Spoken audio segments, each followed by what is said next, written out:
সম্মানিত viewers, IT solve BD চ্যানেলের পক্ষ থেকে আপনাদের সকলকে জানাচ্ছি একরাশ প্রীতি ও শুভেচ্ছা। আজ আপনাদের সামনে নতুন একটি ভিডিও নিয়ে উপস্থিত হয়েছি। আশা করি ভিডিওটি শেষ পর্যন্ত দেখবেন, অবশ্যই নতুন নতুন কিছু শিখতে পারবেন।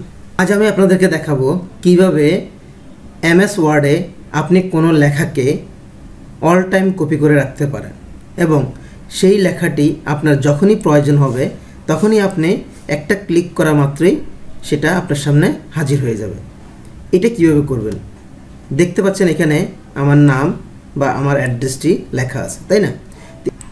আমার এই অ্যাড্রেসটি যদি আমি টাইপ করতে যাই তাহলে আমার কিছু সময় লেগে যাবে, কিন্তু আমি যদি আমার এই অ্যাড্রেসটি একটা ক্লিক করে কপি করে কুইক পার্ট গ্যালারিতে যদি রেখে দিই তাহলে আমি যখনই এটা আমার দরকার হবে তখনই আমি এটাকে একটা ক্লিক করা মাত্রই এটা হাজির হয়ে যাবে।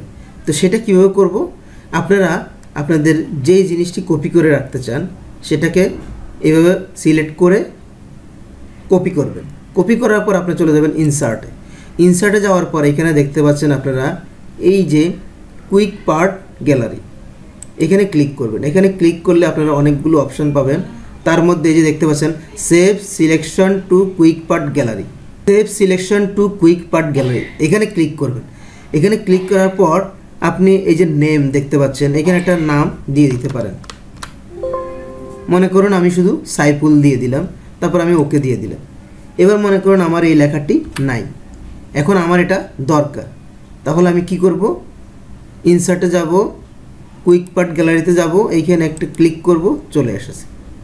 দেখতে পাচ্ছেন আপনারা একটা ক্লিক করা মাত্রই আমার সেই লেখাটি চলে এসেছে। এখন যদি আমার সেটা আবার দরকার হয় আমি আবার ইনসার্টে যাব, কুইক পার্ট গ্যালারিতে যাব, এখানে ক্লিক করব, চলে আসবে। তাহলে দেখতে পাচ্ছেন অনেক লেখা কীভাবে খুব দ্রুত সময়ে এবং শর্টকাটে আপনি ওয়ার্ডে লিখতে পারেন বা টাইপ করতে পারেন। ধরুন আমি এই লেখাগুলোকে একইভাবে রাখতে চাই, এগুলো আমার বারবার দরকার হতে পারে, তাহলে আমি সেই একইভাবে কপি করব, ইনসার্টে যাব, কুইক পার্ট গ্যালারিতে যাব, এখানে গিয়ে আমি যদি যে কোনো একটা নাম দিয়ে রাখি তাহলে এটা সেই নামে থাকবে। ওকে দিয়ে দিলাম। এখন ধরুন আমি এই লেখাটি মুছে দিলাম, তারপর আমি ইনসার্টে যাব, এখানে যাব, কুইক পার্ট গ্যালারিতে গিয়ে এটাতে একটা ক্লিক করা মাত্রই আমার সামনে লেখাগুলো হাজির হয়ে গেল। আশা করি আপনারা বুঝতে পেরেছেন। ধৈর্য ধরে এতক্ষণ আমার ভিডিওটি দেখার জন্য আপনাদের সকলকে ধন্যবাদ।